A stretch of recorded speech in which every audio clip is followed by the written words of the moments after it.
தேசிய விருது உங்களுக்கு கிடைச்சிருக்கு. ஆமாம்.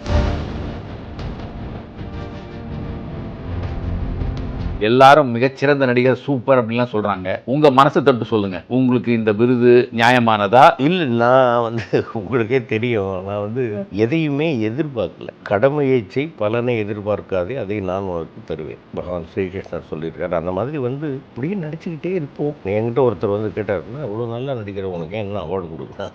அவார்டு கொடுத்தா அடுத்த படத்தை கொடுக்காம விட்டுறாங்கன்னு என்ன பண்ணுறது? என்னமோ இப்போ பகவான் புண்ணியத்தில் இந்த விருது கிடைத்திருக்கு. பல நல்ல உள்ளங்கள், அவர்களுடைய பிரார்த்தனை. நான் எனக்கு இது கிடைச்சே ஆகணும் அப்படிங்கிறதுக்காக, நம்ம எப்போவுமே உங்களுக்கு தெரியும், ஒரு கேரக்டர் அப்படின்னு கொடுத்தாங்கன்னாக்கா அதை முழுமூச்சாக பண்ணணும் அப்படிங்கிறதுல தான் நீங்களும் முனைப்பாக இருக்கீங்க, நானும் முனைப்பாக இருக்கேன். இந்த பார்க்கிங் படத்துக்காக நேஷ்னல் அவார்டு அனௌன்ஸ் பண்ணியிருக்காங்க. அது அந்த ஜூரிஸுக்கும், அந்த இயக்குனர் அன்பு மகன் ராம்குமார் பாலகிருஷ்ணனுக்கும், அதனுடைய ப்ரொடியூசர் சினேஷ் அவர்களுக்கும், சுதன் அவர்களுக்கும் மற்றும் எல்லோருக்கும் என்னுடைய மனமார்ந்த நன்றிகள். இறைவனுக்கு என்னுடைய வந்தனங்கள் அப்படின்னு தான் சொல்லுவேன். ஸோ இப்போ இதில் உங்களை விட உங்களை சுற்றி இருக்கிறவங்க உங்களை தூக்கி பிடிச்சிட்டாங்கன்னு சொல்கிறீங்களா? என்னை நானே உயர்த்தி பேசிக்கிட்டாக்க அது தற்பெருமை, மண்டைக்கணம்னு அர்த்தம்.